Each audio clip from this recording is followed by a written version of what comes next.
All right, we are live. Let's pull up the comment section. Listen, welcome to the Home Service Expert. Today's a really, really cool message because I got a buddy of mine here, Jody Underhill, who's really been a friend of mine for a long time now. So, Jody, first and foremost, how's the weather? Cold. That's why I'm wearing a jacket. So, I'm going to do this. I'm going to introduce you. I'll talk a little bit about our history.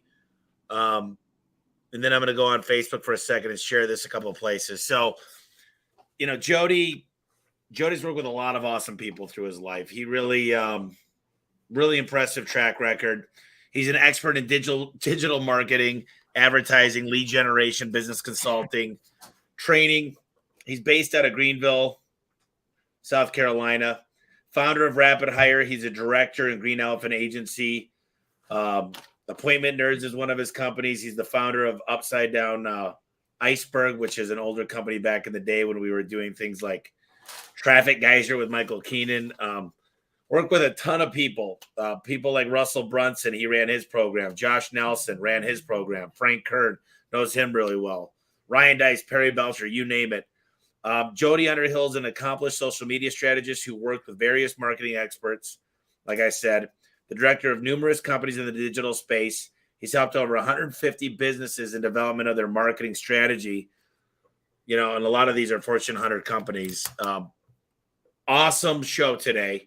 Probably going to be one of my favorite shows of all time. And I've had Michael Gerber on here. So this is one I want to get out there because, number one, I'm working with you. Number two, you're just a really good guy. You don't screw people over. You, even in adversity, when maybe you didn't work with the best people to fulfill their end of the bargain, you stayed and made it happen when you didn't have to. And Vanessa is right there, and you guys are just the most amazing power couple ever.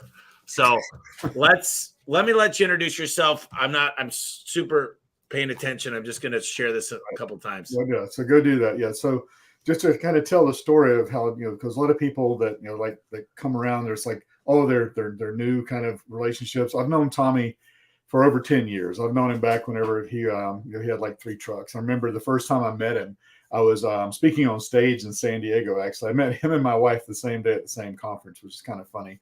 But I was speaking on stage. I came off stage and he came up to me. He's like, "Hey, my name's Tommy Mello, and I'm different." And I'm like, "Yeah, you are." It didn't quite go like that, but he's like, "I'm different. I'm using this for marketing my own business, and I'm interested in doing that. I'm going to revolutionize the garage door industry, and I'm on a committed mission. And I'm going to do that." And I hear those kind of things a lot, and so especially whenever digital marketing was so brand new and there were so many things happening, and I kind of patted him on the back, gave him the thumbs up, and said, "You go get him, Tiger." So. And he did. I mean, here we are, 400 employees later.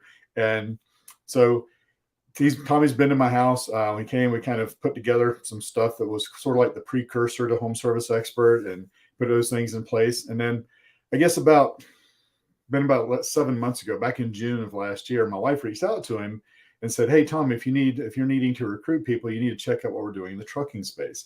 So we kind of got started in trucking because somebody came to me. They were having an issue trying to get things in place. And I looked at it and we kind of helped them out with that. And I said, we should do this ourselves. So we started doing recruiting and trucking. And within a short period of time, brought in a bunch of trucking clients. And then what we found is that it gets tough to get truck drivers because they got to stay out 3 weeks at a time. So what we found in home services is guys can make just about the same money and they're home every night. And it's easier to have the conversation. So in a market where it's very tough right now, it's employees in market everywhere. I mean, come on, you go drive by McDonald's and you see, they have on the billboard. I mean, right in Travelers Rest and here, like south of where I live, it's a tiny little town. They got it on their marquee $400 sign-on bonus and $16 an hour and pay for college tuition. So it's competitive everywhere. So what is it that's going to cause somebody to see something and be attracted to work for a home service company versus companies like that? I mean, you go through we go to the little pizza joint, they've got a sign in the window, now hiring everywhere you go. It's funny. I was out in Phoenix back in November, and where Tommy's office is, there's a Wendy's kind of catty corner across the street. And I went over there and to get something, and they had a big sign that's like, work today, get paid tomorrow. So, I mean, it's everywhere. But what we've done is kind of identified how to get the right message, first the right message, and then getting in front of the right kind of the people and getting an audience and doing it in a way that's kind of different than what most people are doing right now. And that's sort of where we went. And we've been doing this with Tommy now for quite a while, quite a while since July of last year, and we're having an impact there. And that's one of the reasons that he tells everybody about it, because it is having an impact. It's had more of an impact than just about anything else, and that's why we're here. So thanks for everybody for being here live. Hopefully this is going to be, I'm going to do my best to make sure this time is well worth your while, and that you walk away from here with things that you can take and implement no matter what you choose to do.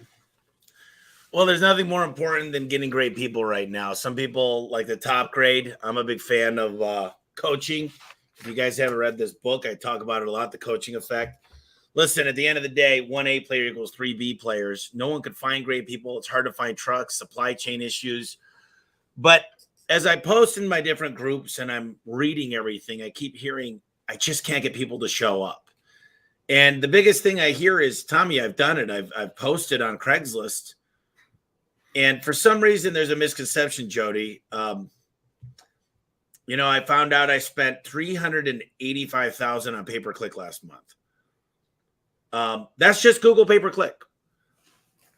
But I always ask people, I've got a pretty big marketing budget, but how much did you spend to find an A player? My top guy did $25,000 yesterday. He sold a few doors.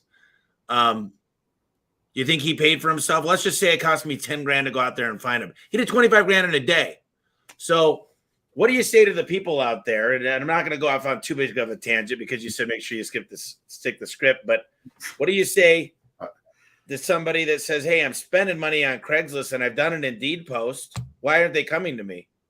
Well, there's a couple of things. One of the things is the positioning of the message to get the A players, because here's the thing. It's not just about the money that they're making for you on a daily basis. It's about the other intangibles that those A players are bringing to the table. They're getting you 5-star reviews. They're not calling in sick. They're answering the questions. The calls aren't getting past them coming in from complaints and that type of thing. But the main reason is Craigslist and Indeed and those places, what you're doing is you're only getting the people that are going actively searching.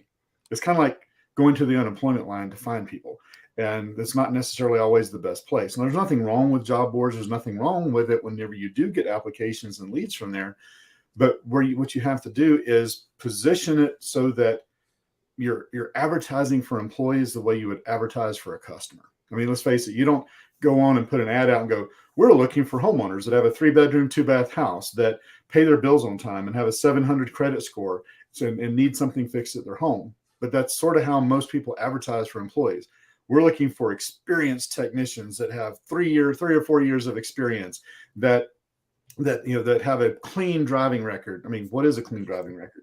It's open to interpretation. And the way it's positioned, it basically puts a barrier up, and you're making it so tough for them to even, they look at it, it's like, I probably don't even qualify, versus advertising for employees the way you would advertise for customers, and putting it in a way, starting off with the benefits of why they should come work for you, and then having the requirements a little bit later on. And then the other part of it is those are active job seekers. Go where the passive job seekers are. Right now, 74% of people who have gotten a job in the last 2 to 3 years were not looking for a job when they found the job they're in. It came to them whenever they were just doing something, scrolling through news feeds, scrolling through their social media, and saw an opportunity. They're not going on Indeed. They're not going on Craigslist looking for a job. So you're missing a large audience out there. And then there's people like, I've run ads on Facebook. It doesn't work. No, it always works. It can't help but work. What doesn't work typically is the follow-up or the messaging that you're using on the Facebook ads. So, I read ads. Just if you guys get some time, go out there and just click on plumbers, click on HVAC, click on garage doors, and you read the ads and it says, must be, only eligible if. It sounds like it's a freaking Army boot camp you're applying for. It doesn't sound fun, I'll tell you that. One of the things I try to do is say, listen, this is a fun place to work. Well, some of the things we measure is home ownership, getting out of credit debt. Some of the things we measure is going on a dream vacation with your significant other. Those are the kind of things I'm looking at, right? And I'm going, what does somebody want to work here for? We just hired, you know this because you've been working with me on it as a dream manager. And Vanessa went through the training, and we'll get to that later, but it really does not seem great when I read these applications that say all these things you must be. You know what we say? What is the number one thing we hire for? And you know this because you're hiring for them with me every day. The number thing we hire for is attitude and the and what's the position though? The position is apprentice. Apprentice. We'll teach them how to do it. We've got a training center, a program. So find great people with a great attitude and show them the trade. This is an Al Levy thing that he's taught me a long time ago. You have a lot of crazy stats. Go ahead and finish your thought. So when you do that, I mean, you're basically offering them a career, not a job, right? You're giving them something that's going to give them a livelihood for the rest of their lives. You're talking about some of the stats. One of the things we see a lot is that it just takes a long time to get someone through the hiring process. Right now, the average hiring process is 42 days to get somebody from an applicant to the point of them being hired. A players don't have to wait more than 10 days to get another job. And so sitting there saying, well, I'm busy today, I'll try to get them scheduled tomorrow. The other thing is, if you're looking for A players, a lot of times they're already working for someone else. You need to start looking at making it so that you can make the interview convenient for them instead of convenient for you. Because, it's like they have to take time. A lot of times, if you want them during the day, they're going to have to take time away from their job to come and interview with you. So I'm not saying do them at midnight, but you have to make it convenient and you got to move quick. I mean, just like all marketing, time kills deals. You got to move quickly. It kills me whenever we go through and we work with a client, we got the leads in, we put everything through, they've got the application, they've done a video interview, and then it sits there for 2 weeks waiting to be scheduled for an interview. And then they wonder why they're gone. It's like, because they went somewhere else. They didn't hear from you. The biggest frustration, the other thing is, more people feel higher frustration and anxiety from not hearing back from a job application than they do not hearing back after a first date. I mean, it's kind of crazy. And then, like I said, 1 in 4 Americans weren't searching for a job when they found the one that they're in. So passive job seeking is kind of a big deal. There's this, it's either a TikTok or a YouTube, and someone sent it to me, and the gal's like, it said like 2010 versus 2022. In 2010, she's like, hello, how can I help you? She's like, excuse me, you're talking a little quick for this job. Slow down. She's like, oh, you have a tattoo? Goodbye. And click. And she just goes through a few examples. And then the other one was, oh, a felony? Oh, it's no big deal. What kind of felony was it? It's the funniest thing ever, because we've all kind of lightened up on our hair and our tattoo policies and everything during this pandemic crap. But what is the real problem, Jody? What's going on out there right now? Why is it so difficult? CSRs have become difficult. I mean, everything right now seems like, I think it's certain lawmakers that make it easy for people to stay at home. But what else is going on? Why are we having such a hard time in the home service network? Because part of it is, I mean, you have to, it's not just the money to get people to be attracted to your business.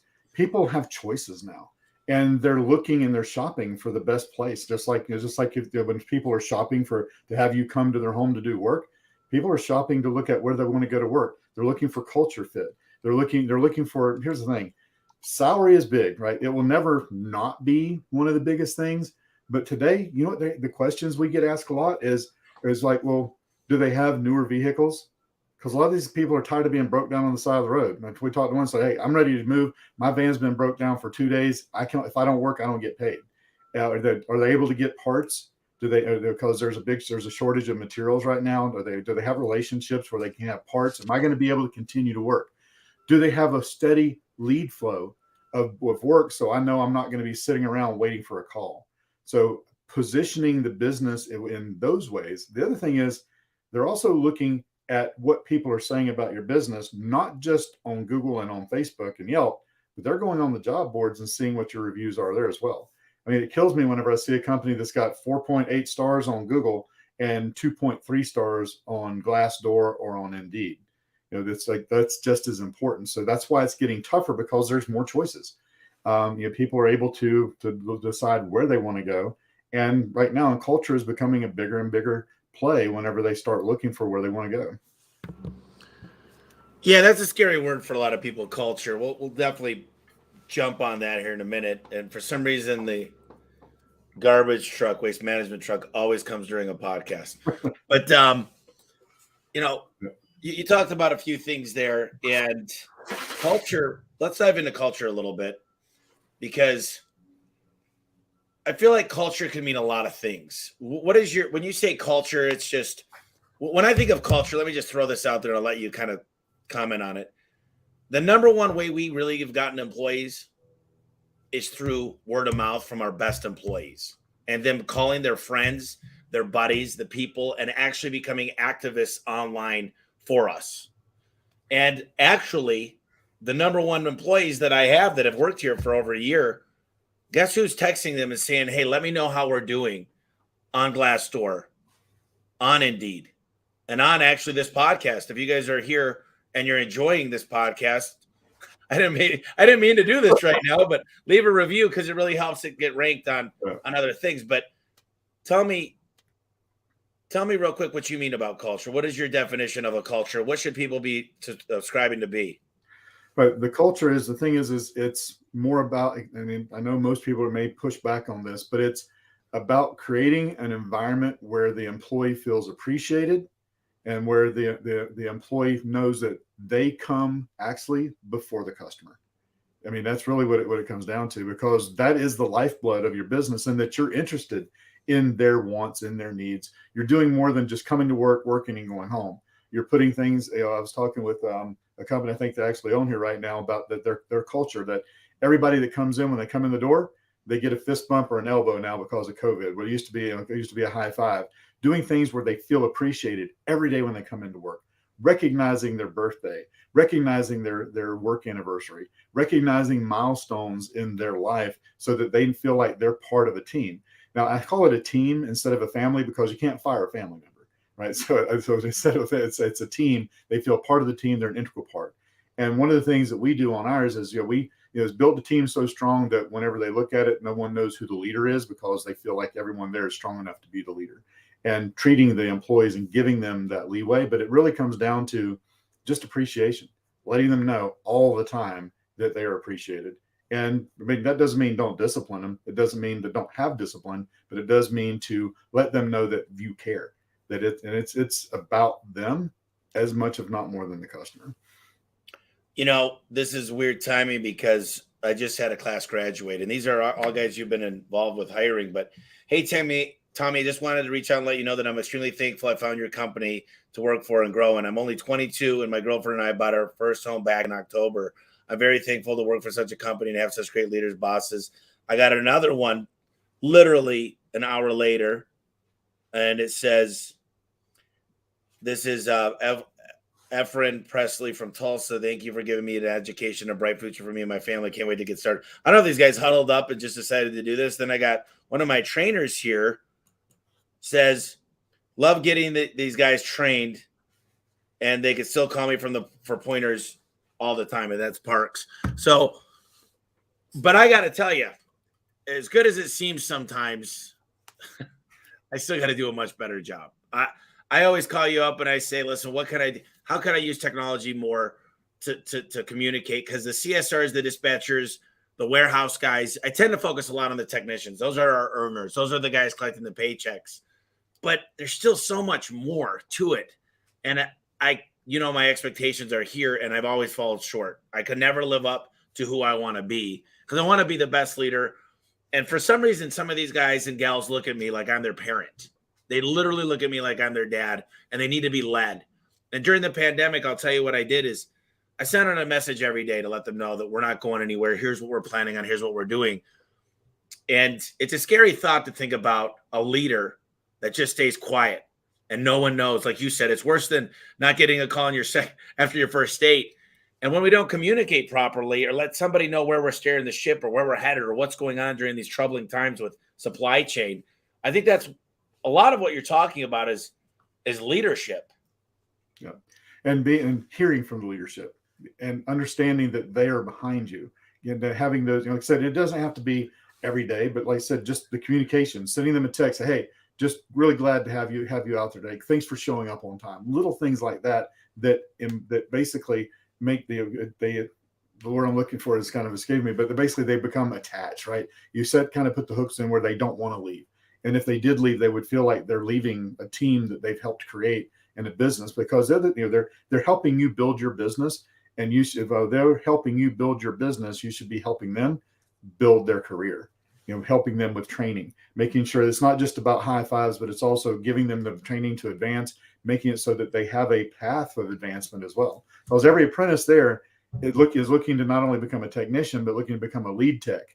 And after that lead tech, then moving into possibly being an area manager or a hiring manager, having a career path there for them. Not everybody's going to get to the manager part, but where they can move to that part to be able to excel, and giving them the ability to, basically earn what they're capable of. Well, they're looking for a ladder. Is there any place for me to move? And I tell people on the last day, during the graduation, actually on Wednesday, I said, guys, there's no better place to be than here. Want to know why? Because we've hired, there was 16, there's 21, and then there's 30 coming in March. And I'll get to 40 to 50. And my goal is ultimately 100 new technicians a month. And what does that mean? There's all kinds of stuff we figured out. How many CSRs, how many dispatchers for each and every multiple techs, how many do we need? We've got these fractions broken out. But they want to know that you're going to continue to invest in them. They want to know that you're going to continue to communicate with them. They want to know that, see, the thing is with millennials, and a lot of people talk crap about millennials, is I just want to know there's more than money. Can I work from home sometimes if I'm a CSR, if I do a great job and I prove to you? Do you trust me? Or is it like you got other owners out there, and those of you owners that are listening right now who know who you are, if I don't do it, it won't be done right. Everybody, no one's as good as me. And I'm like this. There's a lot of great people out there that are better than me. And I've made sure to hire people that are better than me in a lot of things. And maybe, just maybe they want pay time off. Maybe they want a new van. Maybe they want a new tablet. Maybe they want to have a 401k. Here's the biggest thing. People say, yeah, it's easy for you to say, Tommy, because you got all this money. You can afford to buy all these games. And I get that all the time. And I'm like, can you make pancakes? Can you afford pancake mix? Because maybe just make breakfast one day. Maybe buy them donuts and cider if you're in Michigan. I don't know. Like, these are little things that go such a long way. I look at a guy like Ishmael, even though I hated losing that bet the other day. I'll tell you what, he's a recruiting machine, because I went to his office one day randomly. There was a food truck out there. He's feeding all of his guys. And he goes above and beyond to make sure that his people are appreciated. And that's why it grows so far in the business. His Christmas party, I mean, we had 2 comedians at our Christmas party. It was a hoot, but I look at certain things that certain people do, and it means a lot because they care about their employees. I want to talk about recruiting versus hiring, because when I was a kid, I got this thing in the mail when I turned 18. It was a Gillette razor, and it was from the Army, and they wanted to meet me, and they were actively pursuing me. I didn't go enlist or go to see them. They wanted to see me. They were recruiting me. What's the difference between recruiting and hiring? Right. So if you think about it, I mean, if you look at recruiting, like I said, you mentioned the military, they're looking for a player, right? Sometimes they're looking for anybody, but think about recruiting when it comes to sports, right? They're not looking for just anybody. They're looking for somebody that's going to come in and hopefully help them win a championship. I talked about this at Vertical Track. If you look at the Atlanta Braves, they just won the World Series. For their stars, for the people that helped them win the World Series, were not with them whenever they started the season, right? They went out and brought those A players in order to help them do that. But they had to go look at them. They had to move them through a qualification process to identify if they were going to be the right fit to hire. So with recruiting, it's almost like dating a little bit, right? They got to show you what they've got, but you got to show them what you're going to do to help them come over to your business. So you sort of have to lead with the benefits of why they're going to be there. So recruiting is getting their attention. Hiring is making sure once you have their attention that you're qualifying them properly. And what we do is we want to move through and disqualify people as quickly as qualify. Because it's one thing to get leads in, but it's another thing to make sure that there's someone that you're going to actually want to talk to. So The recruiting is you got to sort of offer some things out. And right now with recruiting, the thing you'll see a lot is a sign-on bonus. Sign-on bonuses, and right now in trucking, if you don't have a sign-on bonus and paying at least 65 cents a mile, you're not going to get a driver. And it's starting to go that way whenever it comes to home services, especially with the experienced technicians. Because with experienced technicians, you are recruiting. You're looking to lure, basically, for lack of a better word, lure them away from someone they're already working for. And Tommy and I had this conversation. I'm like, take one of your top technicians. What's it going to take to get them to leave you to go work for the competition? That's what you're going to have to do to get those experienced people to move over. You're going to have to position yourself in a way that's going to cause them to see a benefit of moving to you. Now, that's not hiring them. That's recruiting them. That's getting them into your pipeline so that you can start the qualification process. Then once they're qualified, now you can talk about hiring them. So recruiting in itself is completely different. Anybody can hire.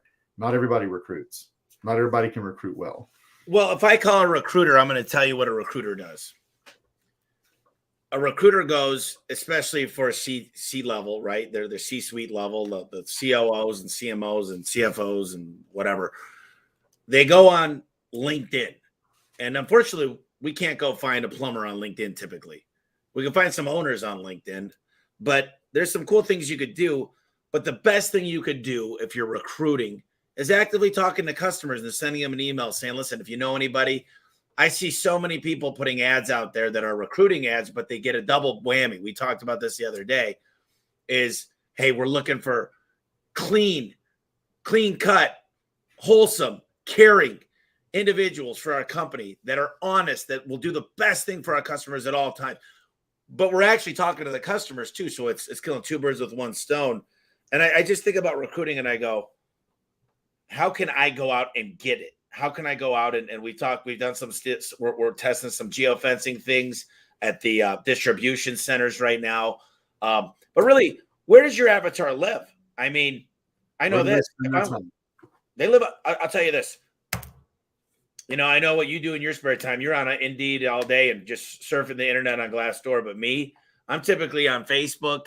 I mean, there's a lot of people. I go on LinkedIn. A lot of the times I'll be on Instagram. Shoot, somehow I stumbled onto this stupid TikTok thing. But the fact is, I know that a 20 to 30 to 40-year-old male, the ages that could still work in a garage in 120 degrees because there's a physical aspect to it, they're hanging out on Facebook and Instagram. And that's what you taught me is this is where we need to be.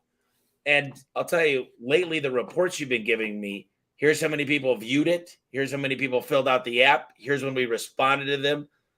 I mean, no one's doing this stuff. And the thing is you've only got a split second to get their attention. They're scrolling. And that's what I know. That's where my avatar lives.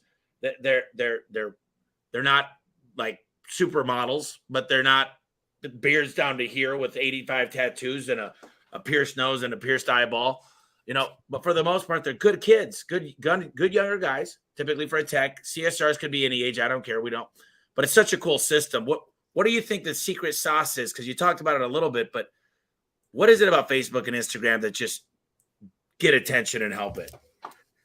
Because, I mean, that's where they spend their time. They're sitting there scrolling and they're scrolling through. And what we have to do is now it's a double-edged sword when you're looking at Facebook and Instagram, because employment ads are a special ad category. That's where so many people get kind of shut down. I've talked to numerous companies that are like, yeah, we tried that and we can't get any ads to run because they keep kicking them back and they keep rejecting them. Well, it's because of some certain words. There's key words that get Facebook ads triggered. And I mean, you can get them rejected saying that it's an MLM opportunity or, you know, it's erroneous claims and that kind of thing. So it's a special ad category, so it makes it tougher. But because it's tougher, not as many people are doing it. So when you have somebody that knows what they're doing with that, and then once you get the ad there, it's about the graphic. It's about stopping the scroll. Because if you think about it, Facebook is pictures and videos. But it used to be, that's all it is. You scroll through there, you see pictures, you see videos. What do you stop on? What's going to get their attention? What's going to stand out? Is it a sign-on bonus? Is it company truck you can take home and gas card? We have to test those different things to see what your audience is going to respond to. And then have it so that you've got to get them to open it and see what the benefits of coming to work for you are, and then getting them to fill out a form, right? That's the whole thing, is the lead form.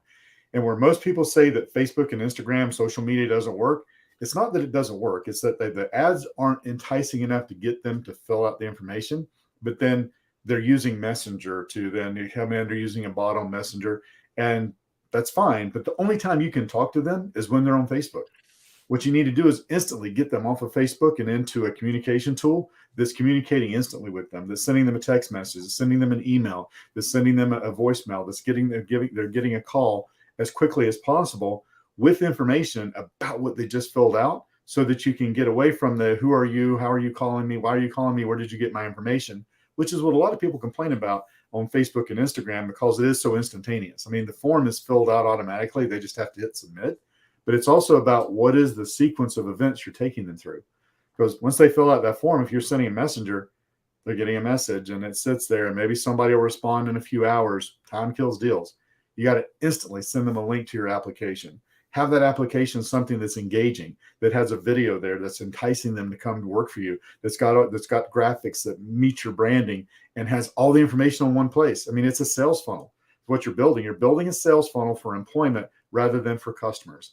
Getting them into that funnel, walking them through the process the same as you would treat a customer, making that application where they're filling everything out, and then instantly taking them to the next step so they don't have to wait.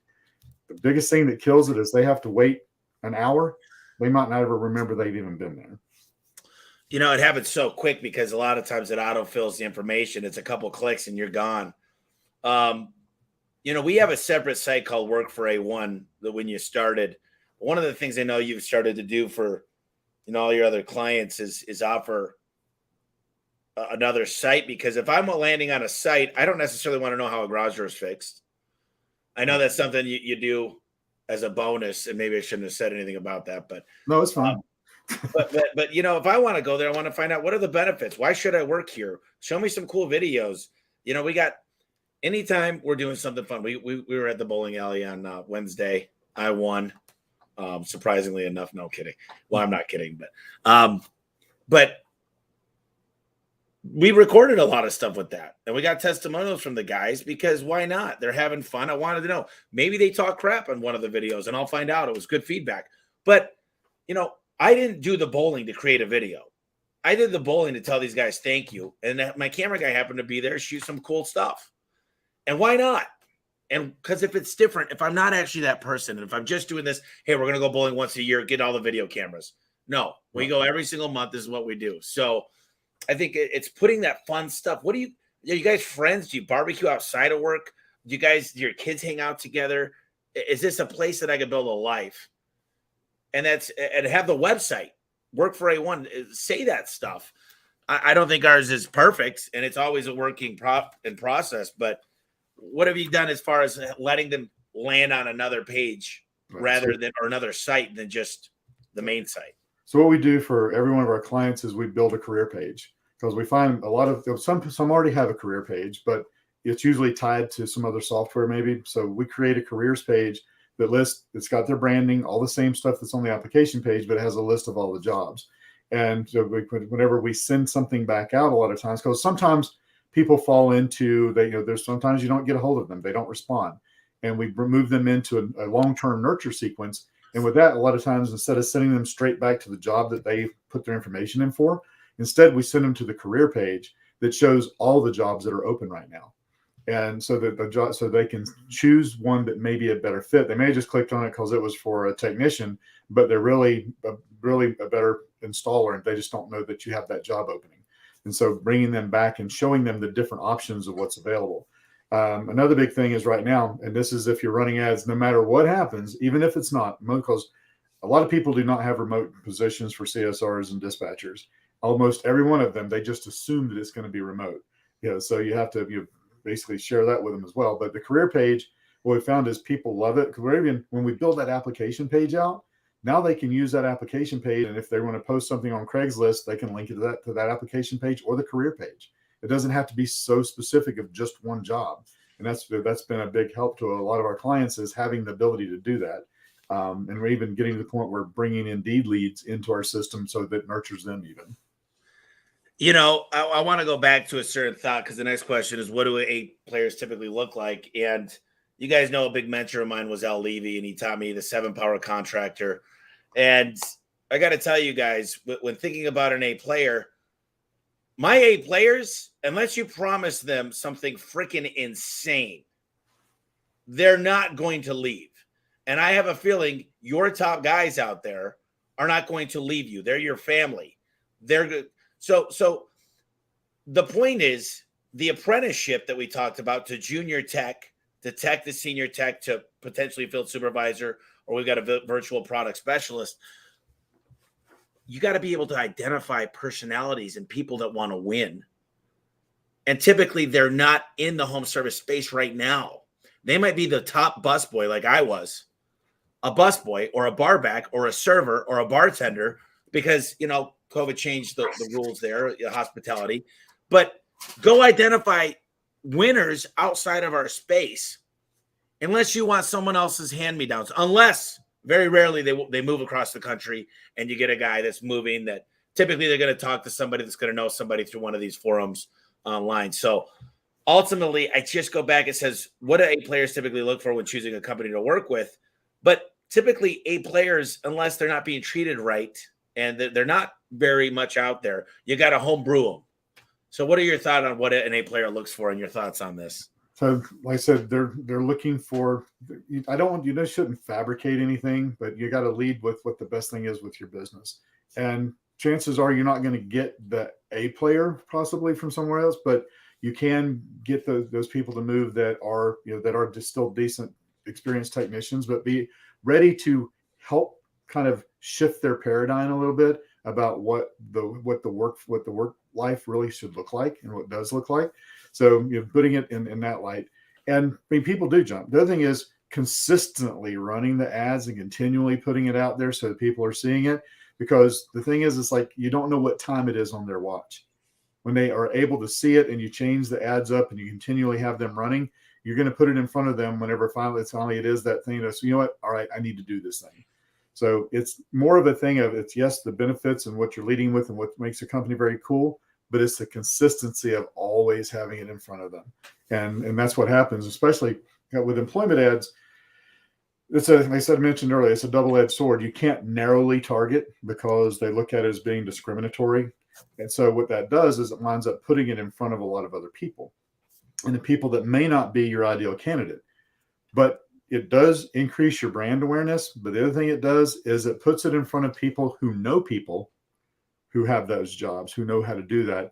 And they wind up, you make it so that that ad is shareable, and they wind up sharing it with other people that they know might not even be looking right now, but they're, hey, here's an opportunity you need to look at. So it's having the benefits there, what makes a company so great, why they should move, running consistently, and then always making it so that it's shareable. Those are the things that are going to wind up eventually getting in front of the right people. I've told this story a few times on the podcast. So those of you that have heard it, it's just repeat. But there's a great book called The Compound Effect, somewhere up here by Darren Hardy. And he makes this statement, Jody. He says, I'll never forget the time he sat down and wrote down 100 things that he wanted in a woman, right? And he wrote down her looks, her smell, her touch, her motherly features, whatever it was. I don't know how you write 100 things. I could write down about 8. But I'll just draw a picture. No, I'm kidding.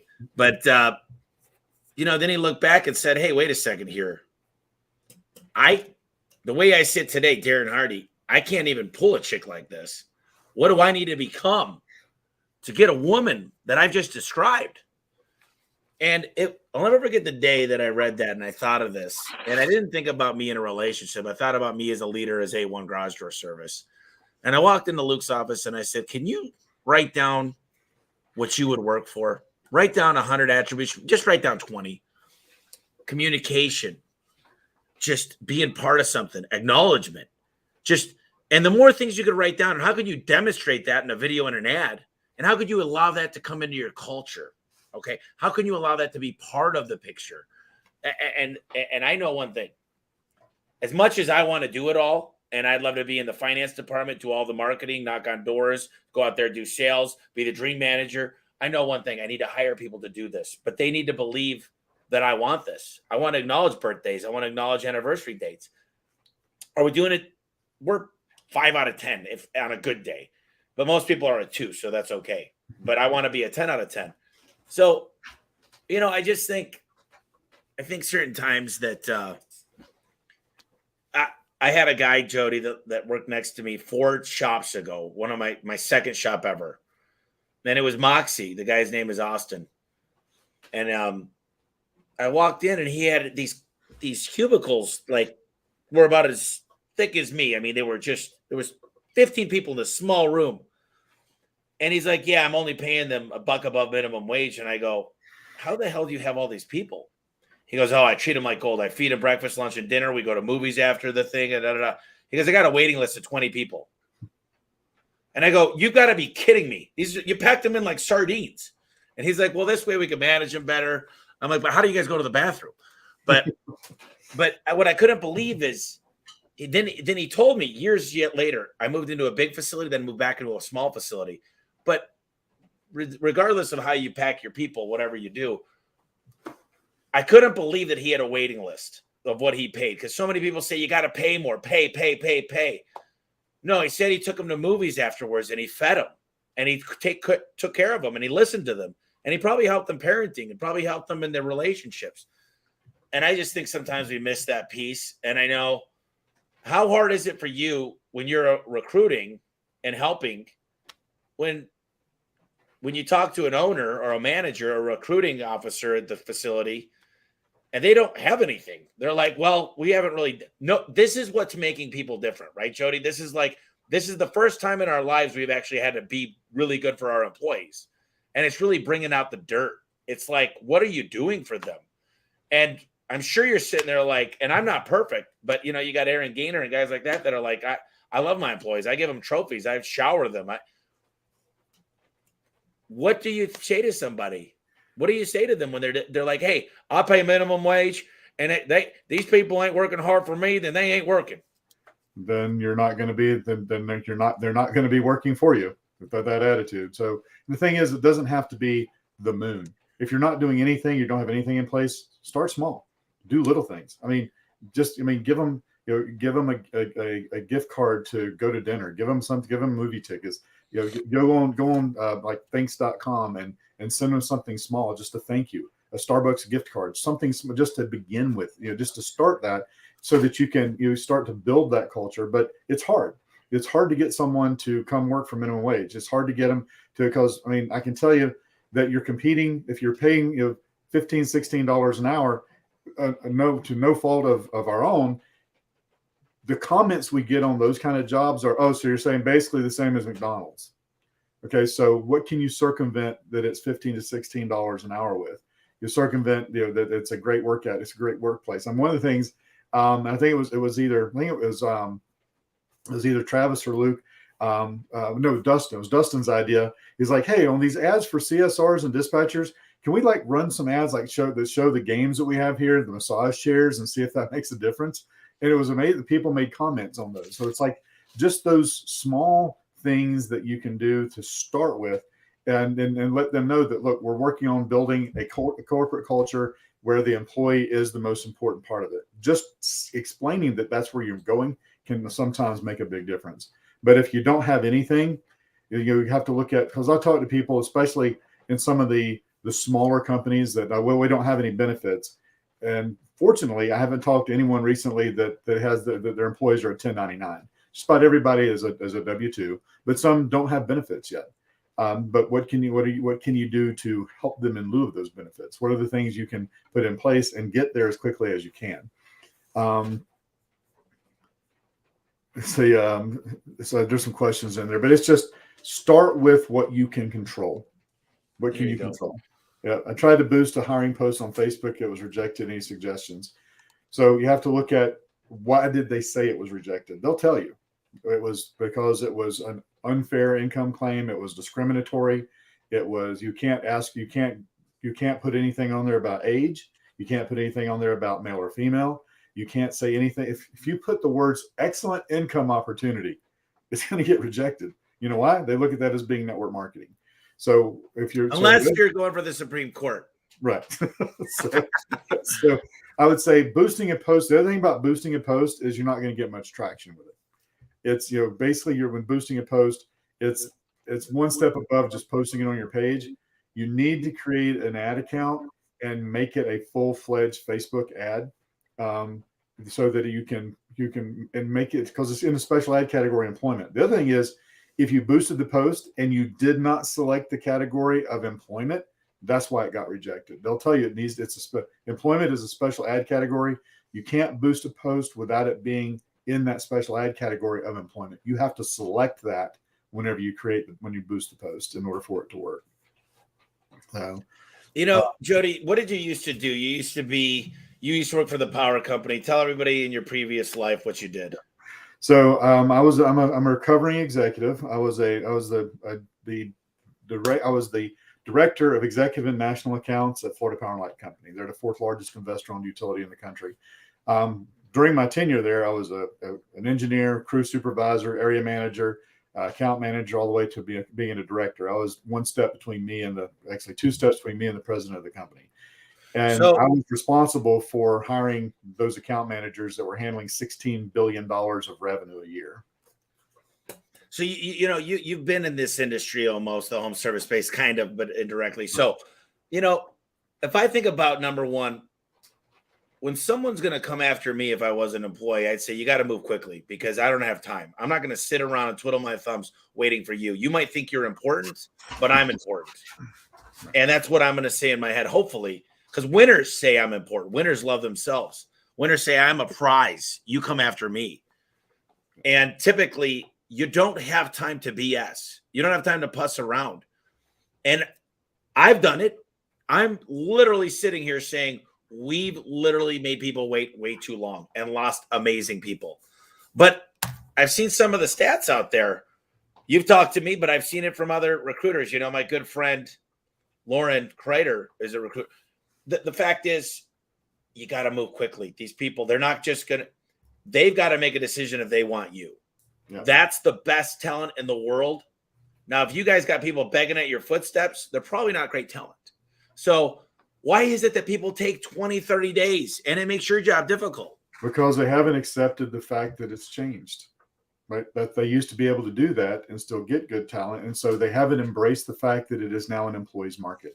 They're going to have to they're going to have to recruit. They're going to have to court the candidate through the process and stay in touch with them on an ongoing basis and let them know every step of the way. If you look at the statistics, 85% of employers feel that they do a great job explaining the hiring process to a new candidate.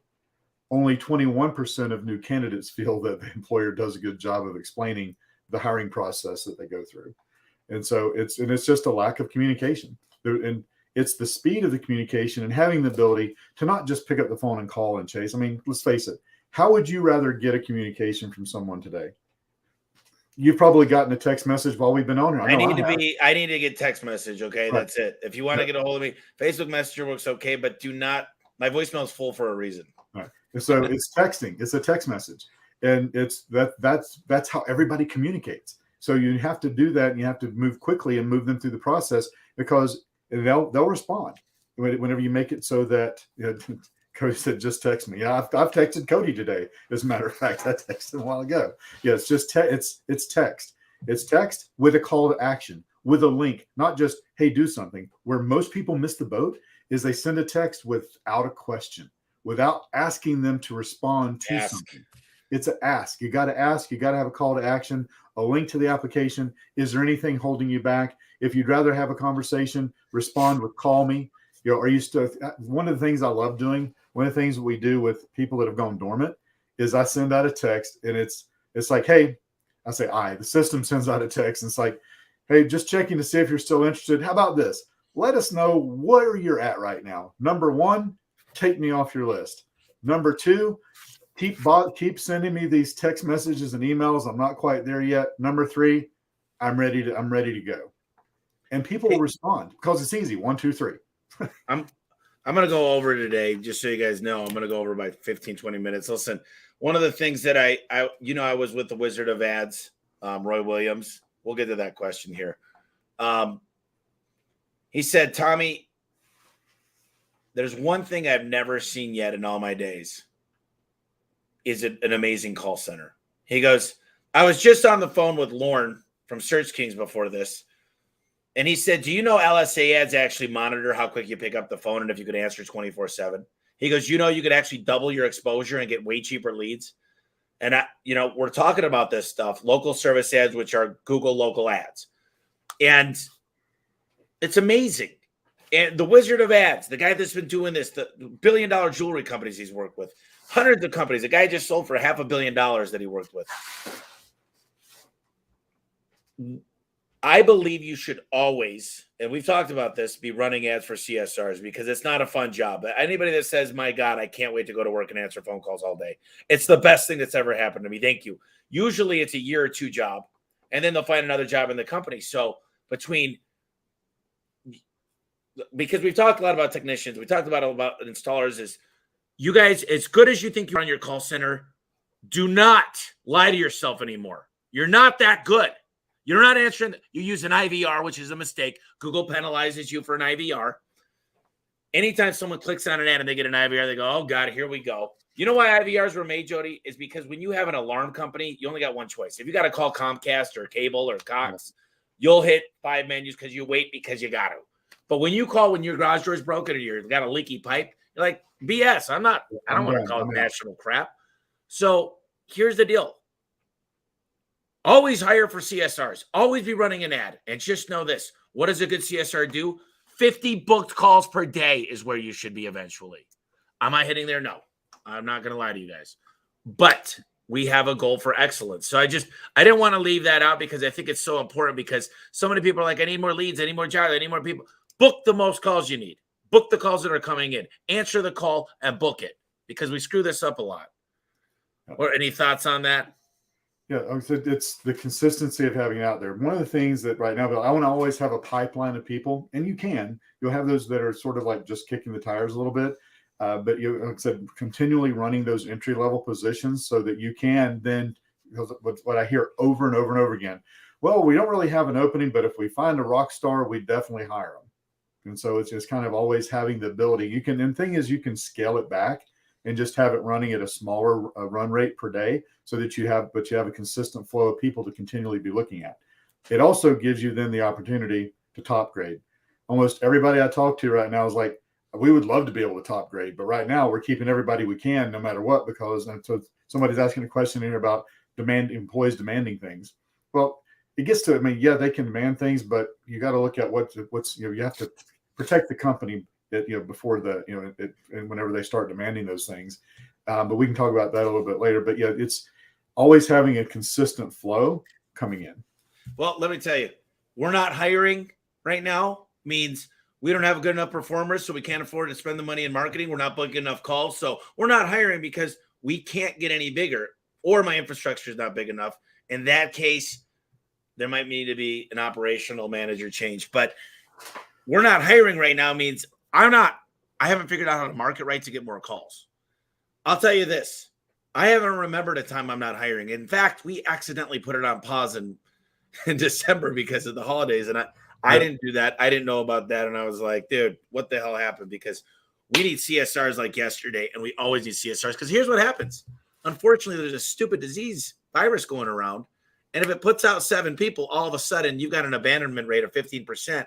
And you just spent, $2,000 on PPC that day? What in the hell? Have backups. How much extra does it cost you to have 2 extra $800, $1,600 a week? What does that equal? $6,400 a month. But you guys know, if you're any good at sales, HVAC, plumbing, electrical, roofing, windows, whatever it might be, that's a fart in the wind to have great customer service and have a backup and have them doing stuff that they could switch, like data integrity. And I get, this thing could go, we've already talked. We weren't going to make this 3 hours, so we'll try to keep it just over an hour. I really wanted to get these questions, though. Yeah. Talk to us about an experience of pre-qualifying before interviews. What are the best ways to pre-qualify? And tell me after that about the ride-along forms. Sure. So the best way we found for pre-qualifying, obviously looking at the application, but using a video interview, because they can do it anytime. It doesn't take your time to do it. And they get there, they get a link, they go to it, and you ask them questions. You ask them questions that aren't just they're sort of a little bit different. Like, What's your favorite sports team? What drives you to win? Tell me what experience you have in this job. You can ask them whatever you want. You want to keep it light, but really what you're looking for is to see how they communicate. Let's face it. It doesn't matter if it's a technician, installer, if it's a field position, especially, they're going into people's homes. You want to see what they look like. Make sure it's somebody you want to have representing your brand.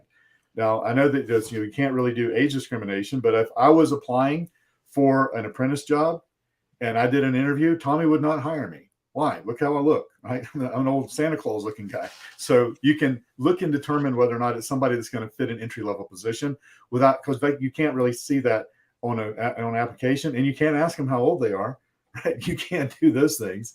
So you have to do that. You're able to see that. You're able to see they have face tattoos, gauges in their ears the size of coffee cans. We had one that the guy didn't realize that he was, clean cut guy, logo shirt on, sitting in a company van, answered a question, and then didn't realize the camera was on, and it flips over. He's tapping around. He picks up a one hitter and fires it up on the camera.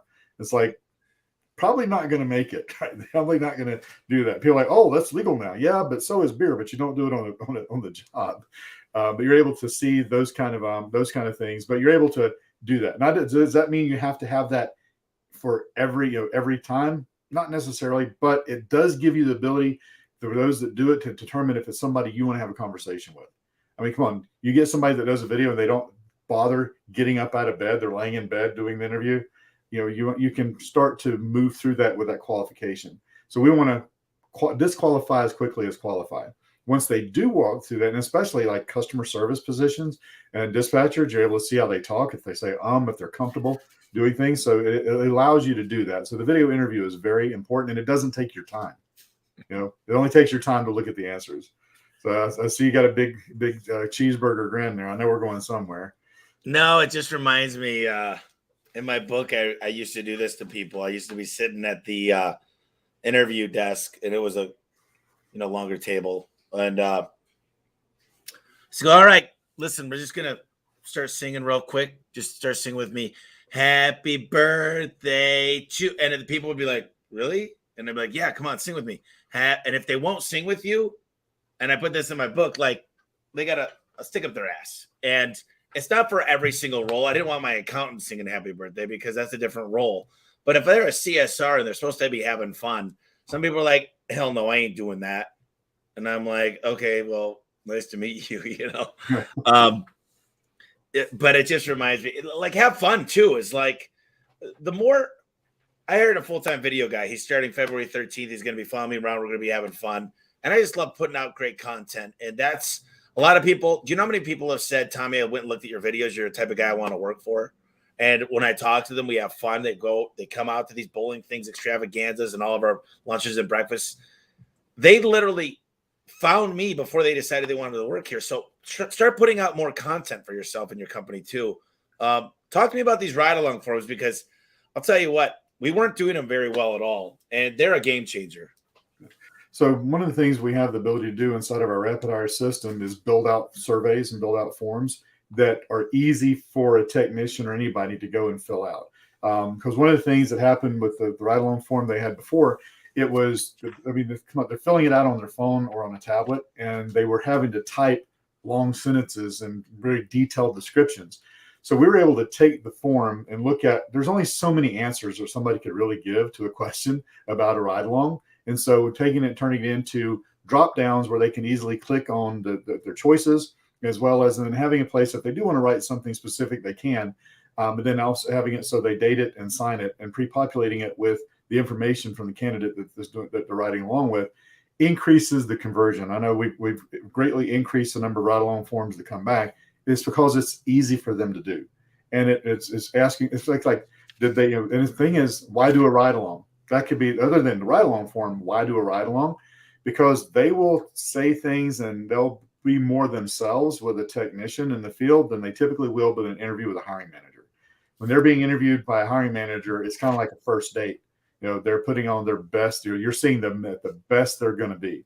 When they're riding with the tech, they're in day-to-day situations. They're in front of the customer. They're talking to, they're looking at how helpful are they? Are they really eager to learn? Are they really available the hours that they say that they would tell the hiring manager? They'll tell the technician what the real story is. Are they smoking on the job? Are they, how are they dressing? How are they really conducting themselves? So it gives you the ability to have that next level of qualification, and making it easy for the technician to fill out the form makes it so that you get that information back a lot quicker. One of my guys, Rory's watching, and I just took a peek. So Rory was a great example that started as an apprentice and is just killing it these days. I mean, he's moving up, hopefully to a lead, and then going to be an area manager. Listen, I'll tell you, gathering that data when you're on a ride along and looking at what happens and allowing the recruiting manager to know what's going on, it gets them better and better. I've had guys do like a line of, on a, just being cool with a guy, go pick up a beer or just talk shit to a customer. I've literally seen I can't believe what I've seen. It's nuts. But these ride-along forms change the game. And what I love is, right away after a ride-along, you got to make sure the guy, though, is representing properly. You can't put him with your worst technician, because we're also selling this future possible employee. So we need to sell them on the job, but also, and you can't put them with somebody that's going, oh, great, this guy's going to be better than me. So you got to make sure you're getting with the right person. That's why certain times, if you're a smaller company, you can only do like one ride-along a day instead of two guys, because there's only one person you trust to do the ride along. But you want to see the questions they're asking, and then during our apprenticeship, we've got 4 weeks to judge this guy in his own market. And if he makes a mistake, if he comes in hungover, if he's lying to people, if he just seems not into it, we won't send him to Arizona for a month. So that's a big piece of it. And, there are a lot of common mistakes that people make when looking for talent. What are some of the bigger ones? We've got a few more here questions.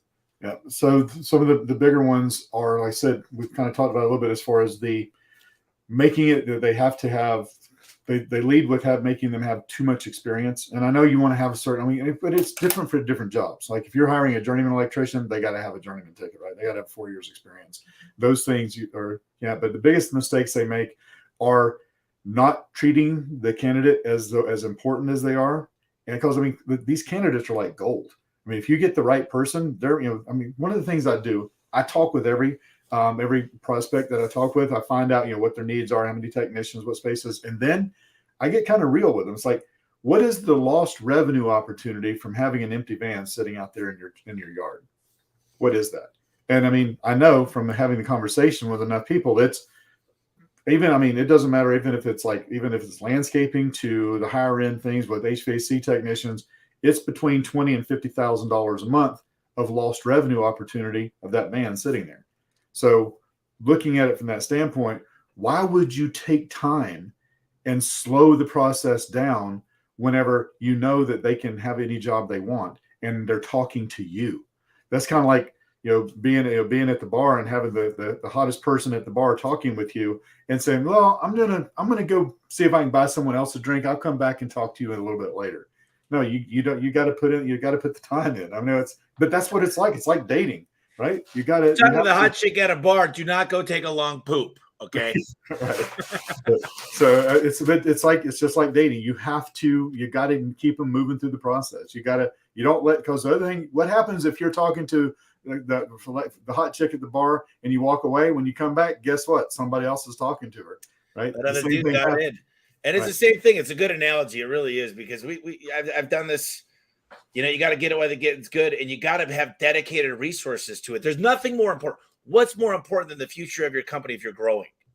What possibly? Of course, stopping the bleeding of people quitting. I would say that, because I've seen people going out just as quick as they're coming in. But once you get a good staff that aren't leaving, it's the most important thing is a talent scout. And you've seen this time and time again. People go, I have a recruiter in-house. What have you learned about these in-house recruiters so far? And you found out a lot about I've got a whole new team now because of you. All right. So the thing about, and again, some are great and some are comfortable. And when they get comfortable, because it's not directly impacting their life on a daily basis.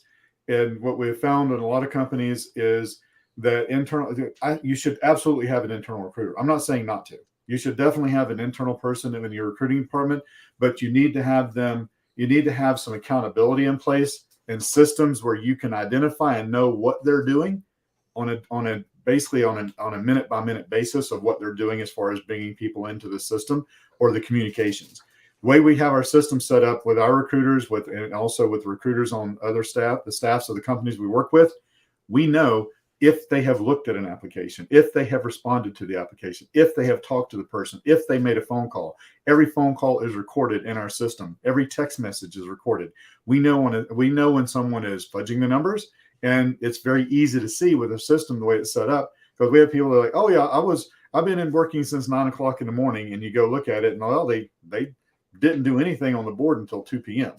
And we've been able to find people that are taking advantage of the situation. So I'm not saying that they're bad people and they necessarily have to go, but it gives you the ability to know. And it basically what it does is it increases their level of interaction and their productivity, because now it's being measured. When you look at it, you go back to, what gets measured gets managed. And there's not really a great way of measuring what a recruiter does, because what are they doing now? It's a lot of manual process. It's a lot of them picking up the phone and calling, and there's no recording. There's no documentation of how many of those calls have been made. We're having a system where if they're calling from the system, they're texting from the system, they're sending the emails from the same system. So everything is in the right place, makes it so that you're now able to identify how much that internal recruiter is actually doing. And I'm not saying that anybody should run in and clean house. It's to our advantage if you have an internal recruiter, because our team then helps with moving through the system. We have a couple of different levels of service, but everything we do, they should never look at us as a threat. They should look at us as being able to make their job easier. And what they don't like is, though, now they're being measured. They're having to be accountable. That does give you the ability to know whether or not they're doing the things that they need to be doing in the process. So there's a lot of things that happen within the system. I want to go through and tell the listeners about the whole process from soup to nuts. And just what I love is what you kind of just described. It's funny because up right above here, I got my Monday board open for Garage Door Freedom stuff I'm working on. And it's just nice to know that there's accountability. I get to know who touched what, even for my Garage Door Freedom stuff, and who's assigned to tasks, and when's the last time it got touched, and when do I can notify people. And so, you introduced me to Monday, really. I mean, we were using it before in the marketing department, but I wasn't using it. And you've got a lot of different things you use, but you've got the videos of certain things, and just all these different tools and the ride along forums and the surveys and text messages. And you brought Finnegan, my dog, into one of the text messages that sends out. So talk to us about the system from soup to nuts a little bit. Sure. So the way it's set up is there's two different aspects. One, we have our system, which is Rapid Hire, and that is the communication tool with the candidates. Right? That's where everything is happening with the communication with the candidates. The lead comes in, the automations start, we send out this is sort of how it works. We have the Facebook ad running. We have it managed in the Facebook Business Manager. They see the ad, they fill out the form. It instantly sends them a picture of the ad along with a text message to get them to the link to go fill out the application. And it starts to nurture them. Once they fill out the application, it instantly takes them to do the video interview. Most of them aren't ready to do it right that moment, and that's fine, because we have them in a nurture sequence, sending them text messages and emails and voicemails to move them through to get that process done, to get them to do that video interview. As soon as it's done, and all the way through the system, we're using Monday.com to communicate with the company instead of the candidate. And there's a little talk bubble that the application is in there, the resume is in there, the link to the video interview is in there. That's where all the communication is happening. And what's so great about it is you can go in there and look. You can see they don't have to go do anything. If they look at at that file, it shows when they looked at it and who looked at it. You can tell if someone's looking at it or not. It documents it instantly, and it's flawless. But let's say they're not in there, and you need to ask them a question. You just tag them. Add to in there, go @Tommy, and ask a question about Garage Door Freedom, and it's going to be in there. It's going to notify them in Monday, but it's also going to send them an email. So there's no way of missing a notification that's happening.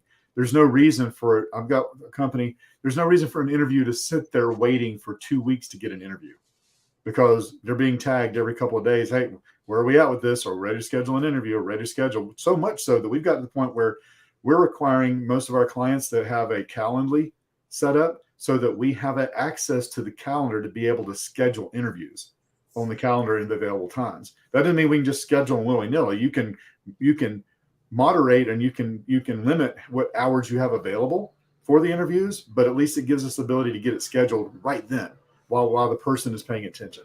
So we use Rapid Hire, we use the video interview, and we use Monday.com as a communication tool with the Well, then you're managing the social media a lot of the time too, as well. You're doing the media buys. One of the listeners said I couldn't get my sponsored ad to go, so you're handling all that.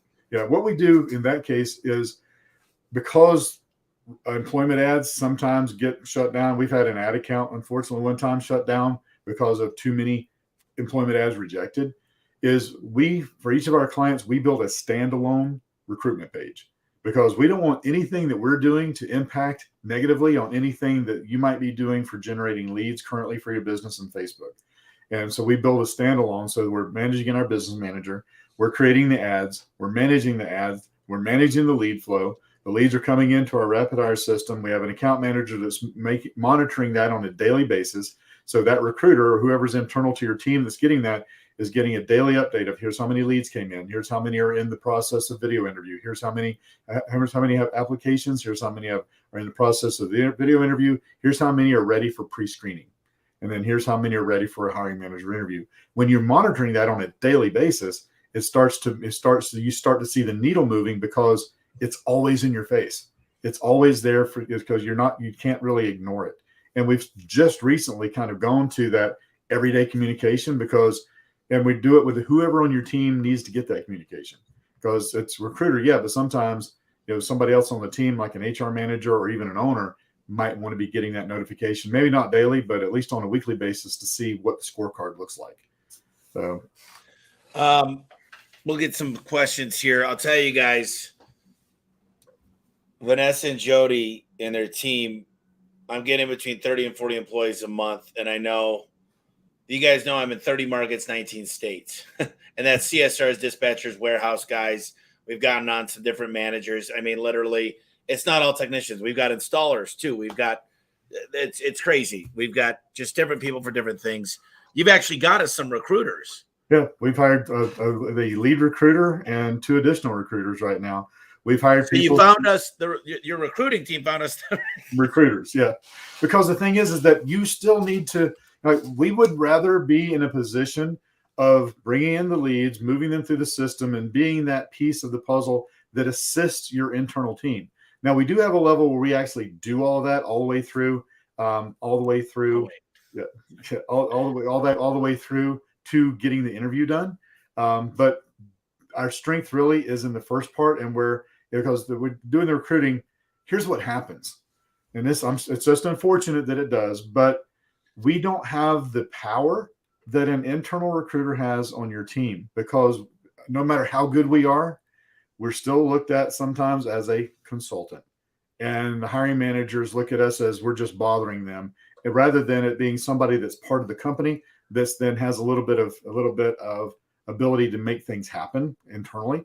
So it doesn't happen all the time. It doesn't happen most of the time, but sometimes it does, and it makes it difficult to do that. So it really. I want to just say one thing, Jody, is I'll tell you guys this, and this is really sad, and it's unfortunate, but chances are, and I'm saying this from experience for myself, is when they get deep in the woods and they find out what's really going on with your recruiting, most likely you guys might want to find somebody that they'll help you put in the role, because it's a lot of hard work, and there's a lot to be said about that initial, when they first learn about your company.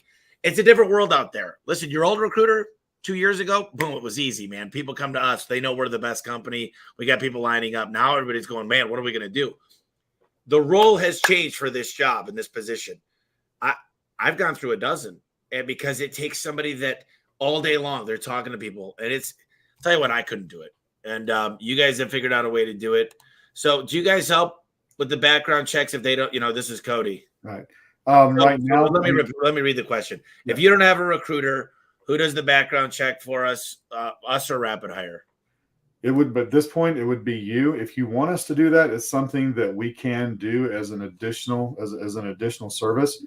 We did it. We've done it for the in the trucking industry with MVRs. We can. It's probably still better and comes across better if you're doing it, but we can facilitate and help you set up how to get that done rather easily. It can be done. Guys, I really enjoyed this.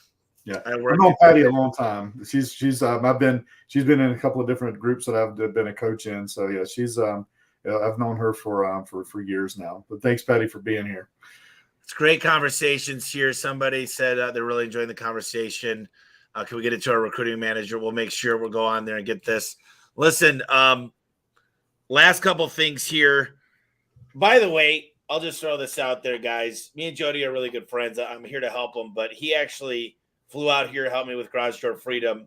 He's helping me build the website for Garage Door Freedom. He's helping me reach out, and he's going to speak at my next event for Garage Door Freedom. Those of you that don't know what Garage Door Freedom is, it's for garage door companies. We're trying to give them freedom, give them access to all of our buy deals. We've got 159 things. We got a deal worked out with Service Type. We're going to deal out with Paylocity, everything you could think of. And Jody's been a big piece of it. He's helping me on the back end. He talks to me for 10 hours a week, just trying to get it sorted out. So the least I could do is try to get him as much business as possible, not because he's helping me, because he has a good product. And trust me, you call me, he does what he says he will. There's one thing I know. I've recommended some people, and I know sometimes if someone goes to get a loan or something, sometimes if they can't do it, all I know is I can vouch for this guy. We're not done just yet, but I can tell you guys this. The shit that he's had to pick up for in the past for people is insane. And I'll tell you this. He'd rather give you your money back if you don't feel like he gave you a good value. And I don't know what kind of guarantees he's got, but the fact is he feels like he's working right alongside of me in this company. And he cares. There are days that him and his wife, I don't think he's cried necessarily, but literally tears have come to their eyes for some of the stuff they've seen going on because they care that much. So I just want you guys to know that this is the reason we're going to be at 1,000 people here in the next year. 1,000 employees from 400. This is the reason why when the pandemic hit, we were at 132 and we're at 400 today. This is it. And I got his back and he'll have your back. So, I believe in what he's doing. I believe in what Vanessa's doing. And they're wholesome Carolinians. So, you've got other business owners that work with you. And, I know that you came into this helping me out because you were doing a lot with truck drivers. And it blossomed into like something pretty big now. What are you working with? What have you learned? What kind of advice? I'll give you some more stuff. And then we've got a link for people that you'll give. I don't know what you're going to give to them because you and Gianni worked it out, but. Was there a question in there? Yeah, no, I wanted to know who you're working with. Oh, okay. Some of the stuff you've learned. Talk a little bit about that. Right. So we have over 20 clients that we're working with right now in the home service industry, ranging from handyman service with 5 trucks to the largest cabinet manufacturer in the country. It has 600 employees, hiring 34 different positions at a time. And so some of the things that, just like whenever we started doing recruiting and trucking, we didn't know what we didn't know. We started off, we can get truck drivers for anybody. And we found out really quickly that, we don't really know how to get owner operators. And we had to, we figured, okay, we don't do owner operators. We can only get company drivers. And then we don't really do really good with flatbed drivers because it's a different animal and they got a tarp. So we had to learn lessons there. And just like we're learning lessons in the home service industry as well, as far as the difference in getting apprentices versus getting experienced people. Now we can find experienced people, but the offer is different. The way you position it is a lot different. And so, the things we've learned, like working with people like Aaron Gaynor with Eco Plumbers or Preferred Home Services here in the Carolinas, or Trusted Toolbox out here in Atlanta, different companies that that we're working with has made it so that we're learning these things as we go. And so, right, as far as a guarantee, right now we don't have enough information from what we're doing to offer a guarantee, other than the fact that no one's going to work harder or work harder to fulfill what they say they're going to do than our team does. We have if you on our Facebook page, we have a picture of like from Tombstone. It's like build a team that's so strong that no one can identify who the leader is. And that's what we have in place. No matter who you're talking to on our team, they are a leader and they can make those decisions. So Tommy put a link in there. It's rapidhirepro.com/Tommy. And when you go there, it's going to have some information and there's going to be a link to go schedule a call. And what I did before is I would do a discovery call to find out a lot about your business, and then I would come back and we'd do a presentation. But we've sort of modified how we do things right now, and we've just, because of the experience that we've had over the last 3.5 months working with 20 different home service companies, we've sort of streamlined the operation to where I can get some basic information from you, and we can go straight into a Zoom call where I can share with you how it looks like, what it does, and what that would mean for your business. And I'm not a sales guy. I mean, I am, but I don't have anything to sell you. I have a solution that I can show you. I can show you what it looks like for your business, and then see if it's something that you think is a fit or not. And either way, it's okay. I'm not the kind of person that's going to throw scarcity in there, but I do have a deal worked out so that anybody that does this, I got a twofold deal. One is for every 10 people that we wind up working with came through Home Service Expert through Tommy, we're going to basically, and it's a big deal because Tommy pays us a lot of money because he's got 28 to 30 markets in 19 different states. But we're going to basically, for every 10 people that sign up, Tommy, we're going to work for you for free for a month for every 10 people that sign up. And so, but we also have a deal for those that come through. It's going to be a significant discount off of the setup because there is a setup fee because we customize everything we do. No one ever knows our name; they only ever know your name. And so we're gonna discount the setup fee from that. And like I said, I'm not going to go into what it is. I'll share with you on the call what that discount looks like, and I can promise you it's definitely worth your while. So we can kind of look at it from that standpoint because it comes down to every company is a little bit different. Everyone's needs are a little different, and it's not a one-size-fits-all solution, but we do have it streamlined to where with just a little bit of information, we can go straight into the nuts and bolts of the system. You've heard about what it looks like on that call. I'm going to take you behind the scenes and show you what it looks like, show you what a text message with Tommy's dog, Finnegan, that we send out that says, hey, this is Finnegan. Every time he's our mascot, every time someone completes an application, Finnegan gets a treat. So go ahead and complete the application. Finn is counting on you. And people, that they send us back pictures of their dogs, but to show that the marketing aspect that goes into it, and then how we manage the Facebook campaigns, and then how Monday works on a daily basis. Because even in the last 2 weeks, and Tommy can attest to this, we've been putting everything together. We've just gotten our reporting to where you can go in on a moment's glance, see how many leads have come in, how many of those are in what stage of the process, and exactly where people came from. We've developed a relationship with Indeed where we're going to start offering to be able to get leads from Indeed, not necessarily applications, but because they're going to a pay for play. We've just before I got on here, Tommy, I got a message from Blake. He now has an account manager with Zip that's going to very excited to work with us. They figured out ways. Nobody's doing what we're doing, and that's what's amazing. That's why Indeed they've assigned to someone, Zip's assigned to somebody. I mean, we're testing so many things, and I'll tell you guys this. Literally, I won't even go into how much. I'm not even kidding. I feel like they're charging me way less than they should, but it's in the tune of several dozens of thousands, somewhere in there between the ad spend and stuff. I don't want to. He's got a program I think that'll be very, very economical. Basically, if you sell a good garage door, tune-up turns into an overhaul. That covers the program. Those are you garage door guys. But regardless of that, I'll put it this way: it will be more affordable than you would ever imagine. Yeah, no, I know that. I know that they're. But I got these guys literally. They're I needed a lot of help. We're trying to get so many employees. When you're trying to hire 40 employees a month, you're going to be paying Jody a lot more money. I promise you. When you're looking for 3 or 4 or 7, it's different, especially if you're willing to take it on your own. But I'll tell you this. If you guys sign up or know somebody that needs this, I know one thing. He's brought on Blake. He's brought on how many people do you got there now? We have 11. So you're bringing on more and more, but you're also working with our internal teams. The technology, the fact is you penetrated ZipRecruiter. I'm guessing you're going to penetrate Craigslist. You're already penetrated Indeed. You're doing things right now on social media that no one's ever done. You're about to do things on TikTok. Yeah. The fact is, the more people that you get, I know for a fact, you're bringing on more resources. You're doing bigger things. So I'm telling you guys, listen, look, if you know somebody that's having a hard time right now and they're a good company, then they should reach out to them. If you don't know anybody that needs help, but if they're a shitty company, don't even waste his time, because it's hard to make miracles happen for crappy companies that don't care about their employees. Let me tell you about our culture. So basically, if you've never heard of it, you need to get, if anybody, I would say, tell this to anybody, you need to go get the book Traction, and you need to implement the entrepreneurial operating system into your business. You need to implement a dream manager into your business. Even if you don't go do the certification, employees come to work for your dreams. I mean, for their dreams, not yours.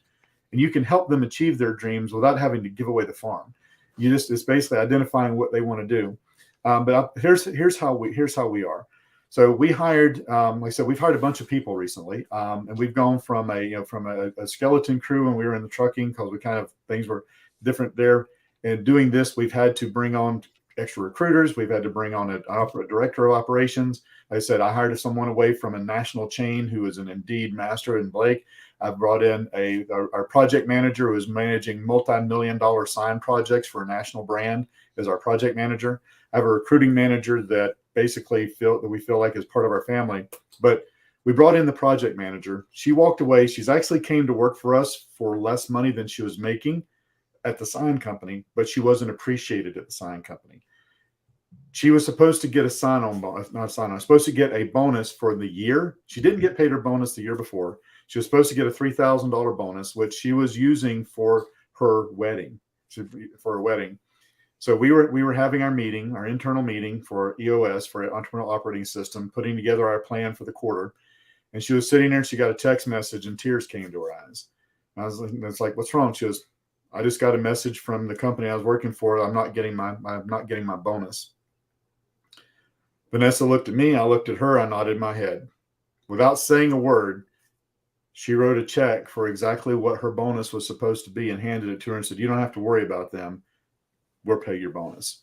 That's the type of culture that we have. And that's the kind of culture that the people that we like working with that do that. I had a conversation with someone out in Nebraska. They're an HVAC company. And before I finished telling that story, he said, we just did exactly the same thing. Let me guess, you paid the bonus. I'm like, yes. That's the kind of company that we have. That's what we do. That's how we operate. And we have goals. I mean, we have one of our recruiters that for the first time in her life bought a new car. That was she did that about a month ago. And she was not able to do that before coming to work for us. Those are the kind of things that you can help people do that don't take any extra money out of your pocket, but helping them plan, helping them identify, helping them understand how to go and buy a new car. Those are the intangibles that don't fall into the how much do you get paid realm. And so that's this kind of things. But I will say this, we've streamlined the operation. We've made it with more accountability in it and made it so that it's affordable no matter what size your business is. And then we do have the upper level solution for the concierge level service. And I will tell you, it's expensive. That part, because we are dedicating numerous employees to your recruiting process. We're calling the employees, the candidates. We're calling them. We're moving them through. We're texting them. We're answering their questions. We go through such an extensive onboarding process if we're offering the concierge level of service that we answer the phone as your business. I've got a video that I did where for a couple of the apprentices there, I went in and asked them, I said, so let me ask you a question. Did you talk to anybody when you came through the process? They're like, yeah. So who'd you talk to? Like Deidre. I was like, so have you looked for her since you've been here? Like, yeah. I was like, guess what?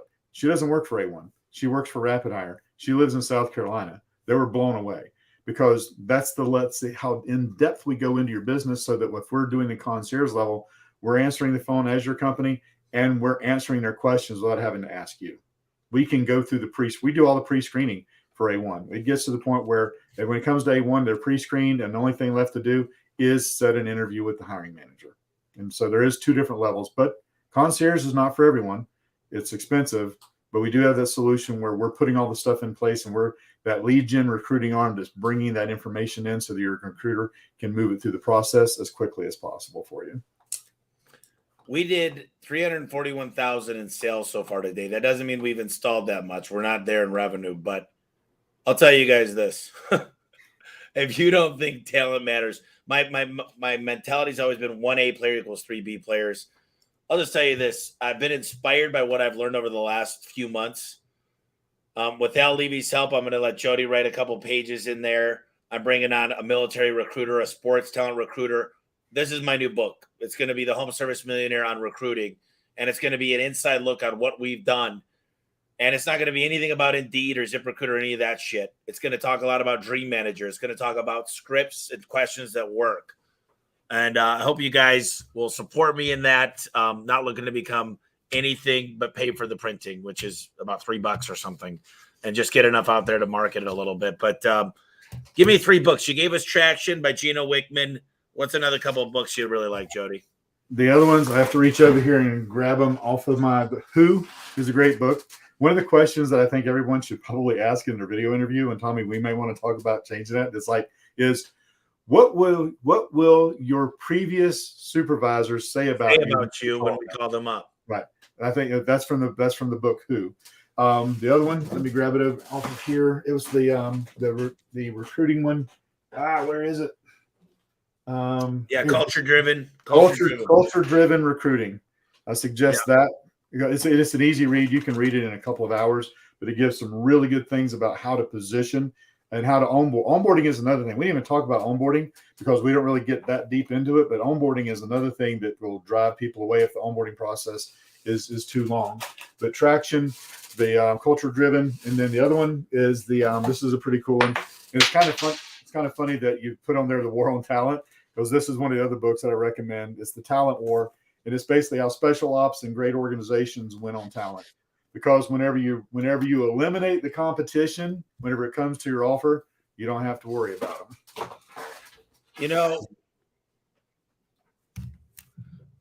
I can't even explain how important this is. I knew this was going to be one of my most important podcasts, but I got to say one more thing real quick. No. You go ahead, and I was going to give you a last chance here. Right. Remember that text message? That's talking about getting text messages. So I just got a text message from Vanessa, and she guess what her text message was? It's the name of a book. It's 2 words. Dream Manager. Oh yeah. Dream Manager. You need to have that. Dream book. Manager is right up there, and understanding that, and a quick thing of the Dream Manager is really what are your dreams, and what if what if my legacy is helping 1,000 people meet all their dreams? What if somebody says, when you come to my wedding, we're here because of you. I was able to give my kid a great life. Look, it's not because of me. It's because they worked their ass off, and they deserve everything they've worked for. But we help create these opportunities. So hopefully you guys take something from this. If nothing else, implement some of the stuff we talked about and just try to put yourself in their shoes and say, do I want to get responded with quickly? Do I want to get asked good questions? I love that question. When I call your boss, Jody, I looked it up. Her name's Kim Chelsea, whatever. I'm making up names, but Tim McGregor. When I call Tim McGregor up tomorrow, what is he going to tell me about Jody Underhill that you think I should know about? Right. And what that's really cool is where you can use that in your interview process as well for your live interview, is because when you ask people about their strengths and their weaknesses, they take their weakness and turn it into a strength. Oh yeah, my weakness is I work too hard. Yeah. So it's like, what would your last supervisor say is one of your weaknesses? And that kind of when I call Tim McGregor up, by the way, did you guys leave on a good relationship? Because I got a call. Here's his number. And it's really good to actually make those calls, believe it or not. Yeah. Last thing here we do here, Jody, is I'm going to give you whatever you want to say, but I think it's important to leave everybody with a final thought, a final to-do, something that maybe will move them in a direction to help themselves out. Sure. I got 2 things. One is when you go to that domain, rapidhirepro.com/Tommy, is like I said, when we get on that call, I'm going to share the stuff that I'm going to share with you is not necessarily for me to sell you something. It's information that you will take and find useful that you can implement yourself, whether you choose to work with us or not. I'm going to show you examples of Facebook ads. I'm going to show you examples of the text, of how to position it, of the emojis, of the messaging that we use, things that you can implement yourself even if we're not the right fit, because we're not the right fit for everyone, and we know that. And so we're going to do that. That's the one thing. So you owe it to yourself to at least do that. And it's going to be it's not a call with a salesperson. It's me. I'm going to be on that call. I'm the only person that talks to people about this opportunity, about the system and how it works. And we're going to go through that. We're going to spend 30 minutes, no more than 30 minutes. You're going to walk away from there with either a decision of, hey, this looks like something that's really great. I want to do this, or yeah, that's great. Thanks. But I'm going to take some of this and do it myself. And I'm fine either way. The other thing that I want you to do, that I want you to take away from here, is look at what your offer is. What is your offer for employment? What is it how can you phrase and frame what is the benefit of coming to work from you? And don't make it something that everyone else can say. Well, we're family owned and operated. Guess what? So are 90% of the home service companies out there. We treat you like family. I don't know. Some families that might not be a good thing, right? I mean, it depends on how they got treated in their family. But look for the things of newer vehicles. Newer vehicles that you take the van home, gas card, because that cuts into their money. That cuts into their money. It's an intangible, right? It's money they're not having to spend on gas to drive to your shop to get the van to then go run. Access to materials. Look at what is that offer, and then even if no matter what you do, look at putting it out in that way where you're leading with the benefits rather than the requirements. Advertise for employees. I mean, come on, you're in business. You must be doing something right for generating leads for your business in order to be able to have trucks that are running and have calls coming in. Do that for your employment. Do that, and you will start to see that shift and start to be able to find people. Whether we do that for you, whether you do it on your own, market for employees the way you market for customers. Read the book by Janie Smith, The Competitive Advantage. And she says, track things that matter to your customers, like how quick you answered the phone call. What's the customer journey? How quick did you get the garage door installed? The warranty honored? Well, what about internal customers? Who owns cars? You said you're tracking. You got somebody that was able to purchase a car. Who's been able to buy a house? Who's been able to go on a vacation? Who's been able to put their kids in private school? Imagine if you had 10 stats, 10 new homeowners at my company in the past year, 4 new children into this world, 10 people put their kids in private school. Whatever their dreams are. Imagine if you started calculating that stuff. Right. And I just think he's a good bridge to get you guys there. And I got to tell you this, Jody, Vanessa, the whole team over there, they're good at what they do. And the fact is, he just built this plan that I wish I would have been on it. It's like I said, he's cheaper than everybody thinks. Yeah. So I mean, we talked about it, and I shared it, and it was Tommy got more excited about that, how much it will help companies that aren't necessarily his size than what we can do for him. I mean, it was kind of refreshing. It was like, that's awesome, because we figured some stuff out. And here's what I got to do. I didn't develop this plan. I'm not the one doing the recruiting every day. I'm not the one moving things through the process. The team did it.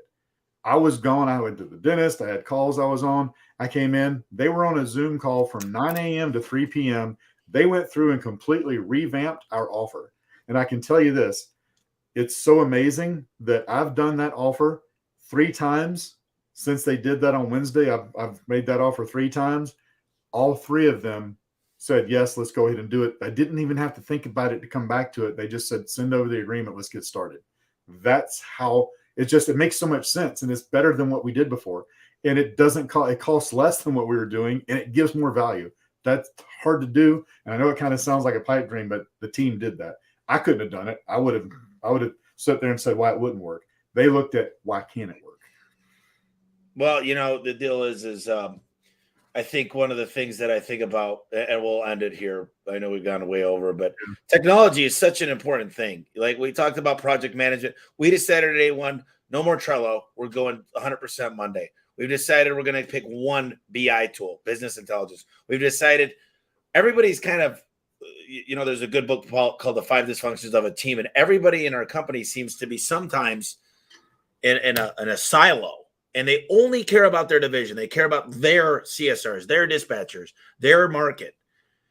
And it's the best for the whole thing. So this technology that you guys are bringing is literally, and I'm going to vouch for this, it's the best I've ever seen. It's the best, most accountable. And I got disgusted. I wanted to throw up when I saw how much my employees were working within.